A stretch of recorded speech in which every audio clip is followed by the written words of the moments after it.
күн эртеңки күндө окшош болбойт мүмкүн. Өткөн күн бүгүнкү күндөй болбойт экен. Эч качан субханалла бири-бирине окшош эмес. Бүгүнкү күнүбүз күн келди эртең менен, бирок эртеңки күнүбүз өлдү. Келечегибиз субханалла дагы деле болсо, некен Алла Тааланын тагдырында катылуу экен. Ар бирибиз ооруйбуз, айыгабыз, күлөбүз, кайгырабыз. Бардыгызда бир кандай бир сыпаттар бар экен, Ошонун бирөөсү бул оору, бул Аллах Тааланын аскери, же болбосо адамга кандай бир сыноо иретинде келип турат экен дайым такай. Бизде көпчүлүк убакыттарда сурап атышат. Ушул көп адамга жин кирип кетти. Кээ бир адамдар субханалла дубаланып калды, бир адам болсо көз тийип калды. Ар кандай ситуациялар бар экен, туурабы? Эми биз азыр сиздерге со адамдын ооруганы жөнүндө айтабыз. Ошон менен эле ошол ооруп аткандагы келип турган тыянактар, биздин урматтуу биздин дарыгерлерибиздин айткан нерселери, ошол кандай болот? Исламдагы дарыгерлердин айтканы кандай? Алардын бүткүл болсо үйрөткөндөрү, алардын да жашоодогу бизге көрсөткөн жолдорун баары жөнүндө бир аз түшүнүп берет. Бир аз. Бир 20 мүнөттүн ичинде иншалла ушул нерсени туура түшүнүп алалы. Биринчиден, ислам эч качан дарыланууга каршы эмес. Эгер кимде ким бир адам ооруса, бирок ошол оорушунда дары ичпестен өткөрө турган болсо, дарысы болуп туруп, ал адам күнөөкөр болот. Шариятыбызда чоң күнөөкөр катарында Алланын алдында кыямат күнү же болбосо өзүнө зулум кылуучулардан, же болбосо өзүн өзү өлтүрүп өлгөндөрдүн катарына кирет. Эми бизде жабыркоонун эки түрү бар деп айтабыз. Адамдын оорусунун же оору менен жабыркоонун эки түрү бар экен. Биринчи түрү адамдын көзүнө көрүнбөгөн, же болбосо бизде эмне экен аны психикалык же нерв соматиканын бузулушу деп айтат экен биздин бир тууган дарыгерлерибиз. Экинчиси дененин ичинде, же болбосо ушул денеге байланыштуу болгон, ошол биздин ички органдарыбыз, ошол эмне жашоого бизге мүмкүнчүлүк түзүп берип аткан иштөө органдарыбыз деп айтат экенбиз. Жабыркоонун эки түрүнүн бирөөсүн айыктыруу оңой экен. Же болбосо анын бир дарысы бар экен, сөзсүз. Анткени пайгамбар айтат, Аллах Таала оору жаратты, оорунун шифасын да жаратты, же давасын да жаратты. Ар бир ооруга бир дава бар экен. Издесең, мейли адал болсун, мейли арам болсун, эгер адал жол жок болсо, арам жол менен болсо дарыланып адам эмне кылыш керек экен, айыгышы керек экен. Бул шарт экен. Эми бирок ички көрүнбөгөн жактан нерв соматиканы же болбосо ошондой адамдын психикасы бузулган мезгилде биз ушул нерсени мындай туура түшүнүшүбүз керек болот экен. Ошол эле мезгилде мисалы ушул ооруну биз барыш үчүн психиатр деген бир дарыгерлерге барат экенбиз. Алар кандай кылат экен? Ошол жерден мындай айтканда шизофрения, острая шизофрения, же болбосо мындай айтканда ошого жетип калган шизофрениянын мындай айтканда адамдын ушу акылынын же болбосо нервинин же болбосо бир кандай айтканда адамда бизге түшүнбөгөн нерселер бар да, нерв бузулгандыгы туурасында эме кылат. Биринчи депрессия, стресс, анан ошондон туруп адам шизофрения болуп өзүн өзү кармай албаган даражага барат экен. Эми ошонун белгилери ар кандай болушу мүмкүн. Биризде бир айтты элек, жинди менен жиндүүнүн айырмасы деп бир сабакта бир айттым эле ошол нерсеничи. Эми караңыз, ошо шизофрения болгон адам, мисалы эгерде мунун эң эле жөнөкөй определениясы ушул экен, жинди адам бир нерсе кылат экен дагы, бир нерсе кылып туруп, мындай неадекватное движение деп коет го, мындай акылга сыйбаган бир аракетти кылып туруп, ошонун аркасында ошонун мойнуна албайт экен. Ал дайыма жинди болгон себебинен субхана эмне кылат экен? Ошого көңүл бурбайт экен да. Мен туура кылдым дей берет экен. Ал эми жиндүү адам болсо, жин кирип кеткен адам болсо, ошол кылган ишин бир нерсе кылып алган болсо, бир убакыттын ичинде баягы өзүнүн калыбына, акылына келгенден кийин мен туура эмес нерсе кылып койдумбу? Же болбосо ушул туура болду же туура эмес болду деп мындай бир кечирим сурашы мүмкүн экен. Мындай айтканда өзүнүн акылына келип кетип турат деген сөз бар. Эми караңыз. Жинди адам же болбосо ошол психикасы мындай айтканда бузулган адам дайым такай төмөндөнүн астында болот. Кандай экен? Анын жит сезүү, ошол эле мезгилде субханалла угуу, көрүү, ойлонуу деген же болбосо ушу башта кайсы орган боло турган болсо, ушул нерсеси дайым артка кетүү менен кете берет. Анткени себеби эмне экен, ал оңолбойт экен. Мынтип ушунтип оорунун үстүнө оорубуз кете берет экен дагы, анын оорусуна дарысы да күчтүү дарылар берилип баштай берет экен. Килограммга жараша деп берет, веске, ростко деп билесиздер, ушундай нерсе менен дарыны берип кете берет. Анын биринчиден ошо көрүүсү начарлап башташы мүмкүн. Ойлонуусу мындай мурун кичине жакшы ойлонот жүрүп, азы болсо ойлонуусу дагы начарлап баштайт. Ал мындай бул мындай органикалык же организмдин уже жабыркагандын белгиси болуп эсептелет бул. Ошол эле мезгилде оор депрессия, ошондой стресстин түрлөрүнө мындай кире баштайт. Ойлоруна ар кандай нерселер келип баштайт. Мындай айтканда өзү фантазиясында же болсо иллюзиясында койгон кандай бир жолдо же болсо ушундай бир оюнда ар кайсы нерселерди ойлонуп баштайт экен. Ошол нерсени туура деп баштайт. Ошол нерсени туура деп баштайт да, ошондон мындан кийин эмне болуп чыгат экен? Ошондон коркуу башталат экен. Ошол адам ар нерсени ойлогон себебинен ошол нерседен анын акылы ошол нерсеге катып калат. Болду. Мисалы бир нерсени ойлодум, мисалы ушу комната бурчта тетип бир нерсе отурат деп кое турган болсо, ошол нерсени ушундай элестетип ийет да, ушундай бир нерсе бир монстр же бир нерсе отурат деши мүмкүн да, бүт ошол нерсени ойлоп эле алып чоңой, анын көз карашында чоңое берет экен. Чоңое берет. Анан субханалла, ошол адам, ошол аял болсун, эркек болсун, ошо бала болсун, эмне экен, ошодон коркуу башталат экен. Же болсо адамда мындай постдепрессионный состояние кирет экен. Андан кийин ошол адамда мындай же болсо өзүнө өзү кол салуу, ошон бирге эле субханалла жанагындай бир акылдан таюу, мындай сүйлөп аткан сөздөрүн эме албаш, ошо жанында отурган адамдын менен жанында бирөө отургандай сүйлөнүп башташы мүмкүн, жанында бирөө отургандай эле сүйлөп эле, ошо менен жооптошуп эле отуруп алып эле. Же болсо денесинин бир жеринде бир нерсе отурат деген нерсе, да ошол жерине ушул жерим эле күйүп атат, же болсо ушул жер мени өрттөп атат деп кыйкырыктар менен субханалла эмне болушу мүмкүн? Адамда ушул жанакыл мындай айтканда нерви бузулган же болсо жанагындай бир шизофренияга кирип кеткен адам деп муну айтабыз. Буну органический деп коебуз. Түшүнө калдымбы? Органический деген нерсе түшүнүш керек. Бизде көпчүлүк убакыттарда эмнекен ошондой адамды окутуп баштайбыз. Туура Куран шифа. Куран действительно өтө биздин мындай практикадабыз да, мындай айтканда таптакыр жинди деп ушундай органикалык жактан да жабыркап айыкпайт деген адамдар да жана күнүнө 3 таблетка, көк, сары, кызыл деген таблеткалар бар. Ошо аттар да бар. Улам веске. Ошо экини ичип жүргөн адамды таштап, ошо айыккан жөнүндө мына бар да. Туура Аллах Таала каалап койсо, ошо балким бир сыноодур ошо жашоосундачы, ошентип айыгат. Бирок субханалла көпчүлүк адамдар аны кылышы мүмкүн, ушундай жин бар деп окутушу мүмкүн. Ошол эле мисалы окуп аткан мезгилде жини бар адамдай болушу мүмкүн. Жөн эле мисалы караңыз. Мен практикамда бир кичинекей баланы алып келди. Кичинекей бала примерно бир 10-15 жашка чейин ортодо, мен унутуп калдым субханалла. Анан айылда элем, болбой эле алып келдим, ал деке окуп бериңиз. Мен эле окуп баштадым. Бисмиллахир-рахманир-рахим. Алхамдулиллахи роббил аламин дегенде эле чыгам деди. Эми мындай эгерде практикасы, тажрыйбасы болбосо адам бул аят менен субханалла бир да жин сразу мынтип мен чыгам деп сүйлөбөйт да. Не может быть. Мындай титиреши мүмкүн эле. Анан кийин тык токтоп туруп атасына бул сиз бир башка молдого апардыңыз беле десек, молдо деп кое алат, мындай баягы молдо деп сөз тийгизбегендей болбойн. Бирок ошондой апардым ооба, ушундай жанагындай сабаганга, ошондой бир бияктан келгендер бар экен, сабап жанагындай мындай кылгандар, бычак менен минткендер бар экен. Ушундайларга апарганбыз деди. Анан алар мындай уруп атканда, баягы метод бул өзүнчө бир метод да. Ал дагы субханалла бир бар бекен деди да. Siz değil o te komda vartınız da te желательно arka komda girip ketseniz yaxşı болады. Tiyaka en chetki komda girip kettiniz.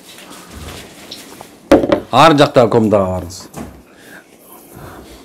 Байке ти комда кирип койсоңуз жана ар жака, аркы бияка да эмес, тияка ти комда.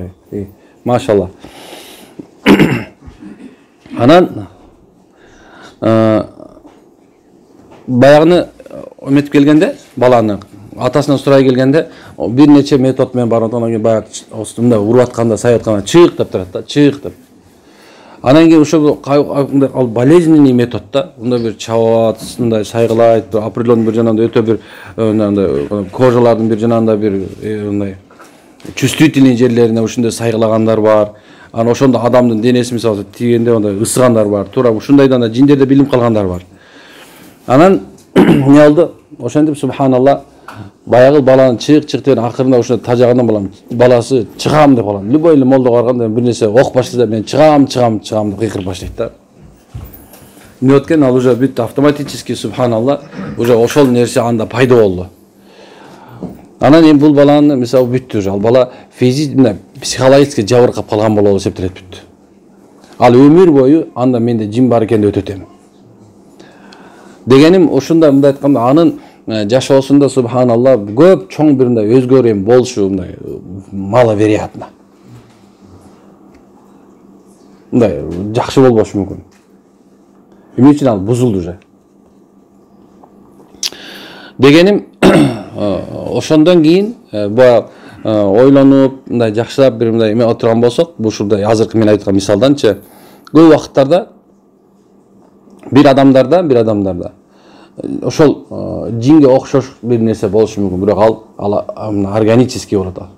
Же болбосо адамда бир мындай жанагындай бир психологический жактан жабыркаган болот. Эми анда ушул баардыгында эле жин болушу мүмкүнбү десе, биз дайыма айтабыз, мисалы ошол эле мисалы жанагындай бир бизде жана больницада жаткан жиндикана деп коебуз го. Ошондо жаткандардын 90% айыгат деп ойлойбуз биз. 90% айыгат. Эмне үчүн дегенде ошол именно ошол жанагы баягындай көбүнчөсүндө жин кирип кетти деп айтабыз. Эми мен айтайын деген нерсем караңыздар. Эгерде жакшылап түшүнгөн болсоңуздар, ошол жин кирбеген адам дайыма эмне болот экен? Артка кетүү менен гана болот. Оңолбойт ал. Ал ушунда кете берет, ары көздө кете берет. Бирок жин кирген адам эч качан субханалла баягы оорусу, баягы акылдын кетүүшү мындай эме боло бербейт, ылды ичпейт. Ал наоборот бир калыпта тура берет. Жин кирген, сыйкырланган адамдар жанагындай ушундай мындай бир таптакыр мындай жана акылдан кетип кала турганча даражада болбойт. Эмне үчүн дегенде жинге невыгодно. Ушул ушундай түшүнөсүз, жин шайтанга невыгодно, чтобы ал жинди болуп калышы. Мейли өлтүрүүгө чейин ойго салышы мүмкүн, но бирок субханалла аны баягындай айтканда жинди кылып кое турган даражада апарышага невыгодно. Мисалы биз деле бирөөнүн жине кирип ала турган болсоң, ал нормальный болушу жакшы да туурабы? Ал деле ак сөөк болбосо келет да туурабы? Мындай жиндер менен адамдын психологиясы кандай болгон болсо, ошондой эле деп ойлошубуз керек. Бирок бир нерсеси бар, алар сени мени тозоккап кете турган мындай жолдо болушу мүмкүн. Кээ бирлер жөн эле мындай айткан, чисто мындай, кээ бирлер тамашалап коебуз, залетный деп коебуз, мындай бир жерге барды, бирөө туура эмес заара кылып алды, бир нерсени туура эмес кармап алды, дагы бир нерсе үйгө кирип бараткан туура эмес кылып алды, ажатканага туура эмес кирип алды, мисалы алса, жана сүннөтү эмес. Мисалы жана общественный туалеттер бар го, мисалы ошол жерлерден көп кирип кетет, тойканалардан көп кирет мен билгенден субханалла, жана тойканада дардалаңдап бийлеп атканда ай мындай чачын ыргытчы монтип жин болот. Ошонун көбүнчөсүнө субханалла оң эле кирип кетет. Качан экстаз деп коебуз го, адам экстазга кирип кеткен өзүн өзү жоготкондо, бийлеп ыр менен жана шариатта эмне үчүн жанагындай бир ырларды көп укпагыла деп айтабыз. Жанагындай катуу моңду тамашалап берем го, сен күздө келем дедиң, келбедиң, жазда келем деп келбедиң деле баягы күтө бергендер бар го. Ошондой жалаң ошол нерсеге кирип кеткенде адам ошондо баягы адамда эмне пайда болот? Экстаз деп коет, бир адреналин деген нерсе бар да, ошол нерсе всплывает этип чыкканда адам ыйлайт. Ыйлаганда ошол мезгилде сен уже өзүңдү бошотосуң, же болбосо сен нерв клеткаң бар бошогондо сенде эшик ачылат деген сөз. Мына ошол мезгилде субхана баягы жин шайтан шап деп туруп сен төшүңөн, же болбосо көөдөнөн же көөдөнүн эмчектин экинин ортосунан шык деп туруп жерге кирип кетет көп убактарда. Ошол мезгилде анан кийин сен ошол музыка боюнча үйүңө келип туруп аялыңа, күйөөңө, өзүңдүн бир туугандарыңа мындай эме болбошу мүмкүн, нааразы болуп башташы мүмкүн да. Мындай анткени сен ошол музыканы аргам эттиң. Же болбосо мындай айтканда жашоодо баарын алуу керек, бул дүйнөдө бир келип жашайбыз деген ырдын өтүп алдыңда, бул дүйнөдө мен бир нерсе ошол мезгилде ошондо чын эле мен жашоомдо артта калып калган турбаймынбы? Мен деген ушундай бул дүйнөдө өзүмдү өзүм баалабай, барктабай калган турбаймынбы? Мен жашоомду оңдошум керек турбайбы? Мен ушундай бул дүйнө бааланбай калдым. Кадыр баркым жок болуп атат, күйөөмө, аялыма кадыр баркым жок болуп атат, кошуналарга же болбосо мындай бир туугандарга кадыр баркым жок менин деген сезим келгенде, субханалла баягы адамда мындай бир жит чыгат экен да. Адамдын өзү ушундай качан адам бир гана эмоциональный чувствого келгенде, эмоцияга берилгенде адамдан бир жит чыгат. Ошол жит чыкканда Аны ошол мезгилде ошол житимдин эмесине жараша субханалла жиндер ичине кирип дөп пери деп аны ушунду бөлүнүп кете берет. Эми кара, биздин эмоцияларыбыздын баары кылып аткан иштерибизде мисалы биз Алла Таала ошон үчүн динди берген. Дин бул контроль. Мындай айтканда баардык нерсени контролдоп турасың. Бул адал, бул харам. Бул туура, бул туура эмес. Бул жакшы, бул жаман. Качан гана ошо контроль адамдын акылына келгенде, анан субханалла сен ошондо шайтандын душманы болосуң. Ага чейин ошол контроль сени бир нерсе кармап турган же болсо мындай бир коробка, ошол сен каякта бара турган болсоң да ошо кармап турган коробка болбосо, анда субханалла сенин кылган иштериң баардыгы тең бат эле бузулуп баштайт. Жиндер оңой кирип баштайт. Аллаху акбар. Диндеги болгон адамга деле ушундай болот. Унутпашыбыз керек. Эми кара, жин кирген адамга сиздин келеси болуп же менин келеси болуп калышым невыгодно. Түшүндүкпү? Эми ошол эле мезгилде жин кирген адамда ошол эле эмелер симптомдор болушу мүмкүн. Ошол эле дайыма баштын ооруп турушулугу, ошол эле субхана дайыма мындай бир мындай өзүңдү мындай кармай албаштыгың, ачууга берилишиң, жанагындай бир эмне сиркең суу көтөрбөштүк, ачуунун келиштиги, дене мүчөдөгү бир кандай оорулардын пайда болушу, мисалы раковый образование, онкологиялык баардык оорулардын баардыгы тең болушу мүмкүн. Эми түрү өтө көп. Бирок бир нерсеси ошол жерде да мисалы алса, сенин эмеңде бир жериңде бир рак табылган болсо, мисалы алса, бирок ошону изилдеп келгенде да түшүнүшпөшү мүмкүн да бул эмне деген рак экен. Анткенсе жин түшүндүрбөй салат да. Эгерде сыйкыр менен болгон болсо, чын сыйкыр муздабаш болсо, мисалы адамга сыйкырлан жин кирген болсо, мисалы, ошо жин киргенден кийин ошо оору сыйкыры болсо, оору дуа, кара дуасы болсо, анда анын дене мүчөсүн бүгүн бут ооруса, бүгүн баш ооруп, ушундай болушу мүмкүн. Тукумсуздук боло турган болсо, ошо именно субханалла сенин эркектин да аялдын да баардык параметрлерин баары туура болушу мүмкүн, бүт нерсе туура болушу мүмкүн, субханалла. Но бирок эмне болушу мүмкүн? Баягы бала болуп болушу мүмкүн. Эмне үчүн дегенде, ошол ичинде отурган жин мисалы акырын баягы уруктуктар өлтүрүп отура берет деп айтабыз. Бирок баардык жанагы бир да диагнозун табылбайт. Аллаху акбар, жакшыны Алла билет. Эми караңыз. Ошонун себебинен качан силер биз деле мен деле мисалы алса баарыбызды айтайынчы. Силерде бир бөлө бербегендей болоюн. Кандай бир ооруга жабыркан болсок, дем салууга бараткан мезгилибизде ошол нерсе мындай бир жакшылап ойлонушубуз керек. Ошол эмеде билишибиз керек. Сизди жин шайтан эч качан дем салууга жөнөтпөйт. Ушул жерге келип туруп, мисалы, кирбегендер болот да. Ошол жерде тура берет. Значит, субханалла ошол жерге кирбетишинде же ошол адамдын акыйдасы же ишеними ошол адамга арткан жок, ошол адамга, мисалы, окута турган адамга. Же болбосо ошонун ичинде жин бар болушу мүмкүн. 100% гарантия. Эмне үчүн? Анткенсе субханалла ошол жин шайтандар дагы ушул жерге киргизбегенге аракет кылат. Ошол эле мезгилде ал аппарат турган жер андан көрө жакшыраак деп көз ачык апарышы мүмкүн. Ошол эле мезгилде субхан жанагында табып апарышы мүмкүн, бакчылардын түрлөрүн апарышы мүмкүн. Но бирок эч качан рукия менен таза Куран сунна менен кылып аткан нерсеге алып келбейт. Түшүндүрө алдымбы бир аз? Ушул нерсени мындай туура түшүнөлү. Жин киргенде адамга ошондой эле мисалы жөн эле отура беришиң мүмкүн. Эчтеке сезбешиң мүмкүн, эчтеке 100% гарантия субханалла, сен эчтеке сезбейсиң. Отура бересиң. Тим эле кайсы молдон түйүнүп барсаң да отура бересиң, отура бересиң. Мисалы биздин арабызда кээ бирлер чыдамкай болобуз го, ондай жилисти деп коет, мындай. Любой нерсени айтсаң, чыдап отура бергендер болот го. Ошондой алардын да ушундай чыдамкайлар болот. Кандай Куран окудун, кандай күйүп атса да, өрттөнүп атса да отура берет. Даказ отурат да. Сен эч нерсе билгизбей коюшу мүмкүн. Бирок ошол эле мезгилде качан окуп аткан мезгилде кээ бирлерге денеси ысышы мүмкүн, баштары ушталып калышы мүмкүн, денесин бир жери мындай кыймалып башташы мүмкүн. Бул нерседен баягы ошол чыдаган эле отуруп, бирок уже баягы симптомдор отурган жерлери күйүп башташы мүмкүн. Ошол эле кусушуң мүмкүн, ыктыта беришиң мүмкүн, да бири сүйлөп кыйкырышы мүмкүн, да ушундай нерселер болот. Но бирок кээ бир убактарда ал нерсе таптакыр билинбей да калышы мүмкүн. Бирок ал сенин ичине жүрө бериши мүмкүн. Унутпашы, жинди дайыма эмне болот экен? Дайыма оорусу күчөп кете берет.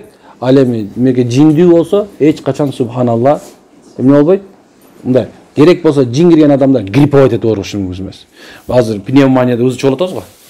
Ошондойлордун арасына апарып коюп без намор жүргүзүп койсоң, жин кирген адам делечи өмүрү оорубайт да. Кирбейт анан оорубайт, чүчкүрүп да койбойт. Байкасаңар, субханалла, качан сыйкырланып дубалаган айыккандан кийин, жин чыгып өткөндөн кийин карасаң, эртеси күнү да деп келет, молдоко чөтө грипповать этип калдымчы. Эмне үчүн болду? Анын ичинде чыкы арзымат, субханалла, эмне экен, ал адам кадимки адамдай болуп калды. Адага вирус чыгат, кадимкидей эле субханалла ошондой болду, адам ооруйт. Ана ойлогол, анан жин жүргөн болсо выгодныйраак окшойт экен депчи. Андай болбойт, субханалла. Ошойдон жүрө берсин дебегиле. Бирок сенин ооруң ар кандай болушу мүмкүн. Караңыз. Психикалык жактан жабыркаган адам сөзсүз субханалла кайрылыш керек ал. Врачка кайрылсын. Бирок ошо көп вакыттарда ошол жанагындай айтканда бул адамдын мындай жанагындай бир шариатта мисалы алса кечинде түн ичинде окуш макрух деп айтылат. Мисалы макрух дегени мындай жакшы эмес, нежелательно. Мисалы бир эжени алып келишти бизге. Канча жерге эмеде апарганда уже мындай жин кирип кетти деп мечитке барып молдолорду тепкилеп, машинеге отурбай ана ушундай да. Анан кирип келди, ошол эле состояние окуп атат, кыйкырып атат. Анан ментип карасам, чөтө жиндин жысы деле жок дачы. Көрүнүп турат жин жогу кетчи. Анан сурап атабыз да, бул канча күн болду уктабаганына? Десе 10 күн деп кетти. Баргыла, больница апаргыла дагы, барсаңар биздин врач бир тургандарыбыз жакшы уколдор саят, байлап туруп, болду, нормально уктайт. Анан уктагандан кийин өзүнүн ордуна келип калат. Бир күндөн кийин апарып, ошол эле замат байлаган боюнча алып кетишкен, больницага апарып киргизгенден бир 3 сутка уктаган экен. 4-чү суткада нормальный кишиден. Анда негизинде жин бар деп ачкан да. Эми субхана кээ бир адам өз убагында уктабашы менен, өз убагында тамак ичпеген себебинен деле кээ бирде эмне болушу мүмкүн? Негизинде адам уктабай 24 саат жүрө турган болсо, 24 саат уже анын нерв психикасынын бир 60% жабыркайт. 2 күн уктабаса бир адам, 2 күн уктабай турган болсо, уже 80% болот. Уже мындай айтканда бул ойлонбой калат. Эгер мен 100% боло турган болсо, анын 4% иштейт деп азыр айтып атат. ДНКны мисалы 76% билинди, адамдын ДНКсынын 76% билинди. Бирок 4% канчасы бир нече билине элек. Ошондой эле субханалла, сиз менен биздин. Жана уйку бул самый важный аспект болот. Эгерде бир адам 3 күн уктабаган болсо анда болду ал. Уже мындай айтканда полный психологический неуравновешенный адам болот. Ал киши өлтүрүп коюшу мүмкүн. Мисалы ошол себептен жанагы террористтер даярдаганда дагы аларды бир нече күн түнүм уктатпайт дагы, анан кийин ошол жерден бомбаны байлап киргизет да. Ошондой нерсе. Бул психиатрияда уже далилденген да. Ошол себептен уйку саат 10дон саат 2ге чейин болсун дейт, азыркы ученыйлар. Саат 10дон ошондой себептен пайгамбар куптан уктаң дегенби. Болду, куптан келди, саат 10да куптанды окудуң, жатыш керек, автоматически бүттү. Түнү иштеген адамдар көп убактарда определенный мезгилде мындай айтканда жанагындай тонус деп коет. Адамдын ичинде болуп турган, адамдын өтүп турган биологически активный нерселер мындай айтканда жоголуп баштайт. Ошон себептен ошол күн-түн иштеген себептен бат деген чыккан, билесиң, биологически активный добавка деген жанагындай бир тянши тигине мындайдан толуп кетпеди. Ошолордун баарын ошон адамдар ичкенде карасаң бодрый болуп, сонуп, айыгып калдым дейт да. Ал вообще ооруган деле эмес да. Ал нормальный 3 күн салыш керек болчу. Анан 20, 30, 40 миң, 100 миң орот акча бат не является лекарственным средством, да? Не является лекарственным средством. Ал жазып турат, дары эмес деп, жана канча дары деп атат, мен түшүнө албайм көргөндө, субханалла. Ошол себептен некен ошол уйку дагы субханалла кээ бир убактарда сага жин киргендей болуп, жанакындай керек болсо тепкилеп, сүйлөп, ар кандай нерсени ушундай болуп калышы мүмкүн. Ошол эмес арак ичкен адамда ушундай болот. Ар кандай нерсе мындай айтканда, операция деп эле кайсында, совсем белый дейт го. Ошондой эле субхана кээ бир адамдар совсем белый болуп калат да. Эми мен эмне үчүн мындай деп атам да? Мага выгодно эле, субханалла, чын айтып келгенде, ошо адамдардын бардыгында сенде жин шайтан бар, ушундай чыгарыш керек дегенчи. Бирок субхан мен сизге невыгодный эмесин айтып берип атам да. Анткени көп убактарда бирөөнү мындай эмелердин алдында мындай жакшылап караш керек. Кимге апарып атканыңарды карашыңар керек. Кай жерге апарып аткан, кайсы нерсе экен бул, эмне болгон неме экен, ошол нерсени туура түшүнүп, анан кылыш керек. Мен баягы бир мисал айтып бердим го. Негизинде кээ бир адамдарда өзлөрүндө жин шайтан бар менде деп, мени дубалап салды деши мүмкүн, Бирок көп убактарда субханалла ошол экинчи бир чоң бир эме бар, бул көз тийүү деп коебуз. Ошол көз тийүүдө дагы адамга жин кирип кеткендей эле болот. Ошондой эле субханалла белгилери болот. Аны мен бир сабакта айтып бергем иншалла. Азыр айтайын деген максатым жинди менен жиндүүнүн айырмасы эле болчу машалла. Бул нерсе сабак бар негизиндечи, бирок мынча туура түшүндүрүп берген эмесмин да. Антикесе мындай түшүндүрүп койгом. Караңыздар. Ошон үчүн эмне кылышыбыз керек десе, эгерде сиз бир кандай жабыркасаңыз, жабыркаланса, мындай карайбыз. Көзүн караңыздар. Эгерде көзү ушундай ар жакта мындай жылтырап тура турган болсо, кадимки адамдыкындай жылтырап мындай бер көздө чыгып тура турган болсо, бул адам укташ керек же болбосо эмне кылыш керек? Кадимкидей эс алыш керек ал. Эс алуу негизи мындай биз кыргыздар эс албайбыз да негизиндечи. Bir cumada bir жок дегенде bir gün эс алыш керек. Же 2 күн эс алыш керек. Кадимкидей эс алыш керек. Эс алуу бул зарыл. Кээ бирде айтам го, мисалы велосипед тепкиле, тренажерный залга барып эс алуу деп айта албайм. Басыш керек. Жакшы бир компания менен отуруп сүйлөшүш керек. Бирок аялдарга тиешеси жок компания отуруш дегенчи. Бул күйөөлөр менен отуруп сүйлөшсүн машалла. Мындай болсун, үй бүлөңүздүк эркектер негизи үй бүлөңүздү бир аз апаргыла, жанагындай бир эме кылыңыздар. Баягы мындай психология мындай айтканда адамда кээ бирде вакытта мындай бир орун которулуш керек. Мындай орун которуп мындай айтканда могу жерге постоянно жазылып калган нерсе бар да, мындай караса шкаф, кухня, гардеробная, бала. Кечинде карасаң күйөөсү урушуп турган. Пленка берип эле да. Эми ошону мындай өзгөртүп коюш керек. Машалла. Мындай өзгөртүп коюш керек. Суу, шаркыраган суу, балким көл, эгерде колуңуздан келсе, балки башка бир мамлекет, же болбосо бир Кааба иншалла, умра, хадж, ошондой бир сапарга чыгарып ошондо перезагрузка деген болот да. Азыр ушундай сүйлөсөң жакшы түшүнөт, перезагрузка, обновление деген сөз.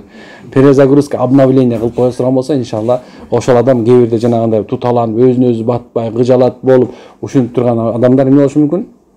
Мындай айтканда, ордуна келип калат да, үйгө келгенде, үйүнө келгенде ушундай сүйүнөт го деп элечи. Өмүр бою көрүп жүргөн үйүнө сүйүнөт го. Көрдүңөрбү ушундай сүйүнгөнү? Көрбөпсүңөр да. Ла хавла ва ла куввата илля билlah. Ушундай экен туугандар. Караңыздар, эми башкача кандай түшүндүрөм? Вроде мен түшүндүргөндөй болдум кыргызча. Анан эми баягы терминдер менен сүйлөй турган болсом, эми бул жерде баарыбыз доктур болбогондон кийин түшүнүп эле эмеси жок болуп калат. Алхамдулилла. Ошон биринчи көрсө түшүнүш керек экен. Алла Таала сиз менен бизге бул дүйнөдө жашоо үчүн, ибадат үчүн, бул дүйнөдө субханалла жакшы татыктуу жашоо үчүн жөнөткөн. Адамдын негизи максаты жөнөтүлгөнү кайра адам акыбалында өзүн жаратуучу кожоюн алдына баруу үчүн жаратылган. Бул дүйнөгө келген. Ошон себептен ар бир күн сиздин же жинди же жиндүү болушуңузга себеп боло турган күн да. Ар бир күн субханалла биз үчүн сыноо болуп турат. Ар бир күн күнүнө пайгамбарда 99 бала, чоңунан кичинесине чейин 99 бала башыбызга келип турат. Эгерде башыңа бир кичинекей бир сыноо келип турбаса, анда сен өспөйсүң, өнбөйсүң. Эгерде привычный дайыма эле такай жашап аткан жашооңду жашай бере турган болсоң, анда субханалла сенде өсүш болбой калат. Ошол сенин күнүнө бир кичинекей болсо колуңа тикенек кирип кетиши да мүмкүн. Ошол да бир сыноо болот. Мусулман сыноодой кабыл алат дегенде эмне экен? Точно ушундай болмок дейт да. Точно ушундай болмок деп туруп жашоосун уланта берет. Бул эшиктен кире албай калсаң, тиги эшикке аракет кыла беришиң керек. Мусулмандын акыр аягы кадамдары бекем болуп жеңишке жетүү. Кайсы жолунда болсун, мейли алки субхана геополитика жагында болсун да биз жеңишке акыры Алла Таала жеткизет.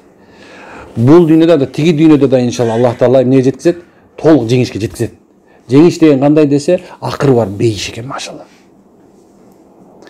Ошон үчүн дайым такай мусулман дайым адамдардан алдыда болгонго аракет кыла бериш керек. Жашооңдо, адеп аклагыңда, илимиңде, билимиңде, жүрүм турумуңда, үй бүлөлүк маселеңде, бала тарбиялоодо, ата-энеңе жакшы мамиле кылууда, тууганчылык мамиледе эмне болгон болсо, Аллах менен болгон мамилеңде, пайгамбар менен болгон мамилеңде, мындай стереотип деп коет го, бир нерсени мындай мусулман тыгылып алып жашабайт эч качан. Мусулман дайым өсүүнүн үстүндө болуш керек. Bir нерсе оңдойнан түшүп алып туруп бүттү. Эшик муну кээ бир адамдар таквачылык деп ойлошму, бирок ал тыквачылык болот да. Takvaçılık деген subhanallah бул дүйнөнү, бул хаятты, бул дүйнөнү Аллах анын пайгамбары каалоосу, Аллах анын пайгамбары каалоосу болсо кандай десе, мусулман бош, жүрөгү тынч акыбалда жашап өтүшү болчу. Ошо себептен некен дайым такай алда умтулуп унутпашыбыз керек экен. Аракет кылабызбы? Аракет кылабызбы точно? Иншаллах. Силер иншаллахга что-то мындай суусураак болуп калды. Аракет кылабызбы? Иншаллах. Алла разы болсун. Субханак Аллах разы болсун.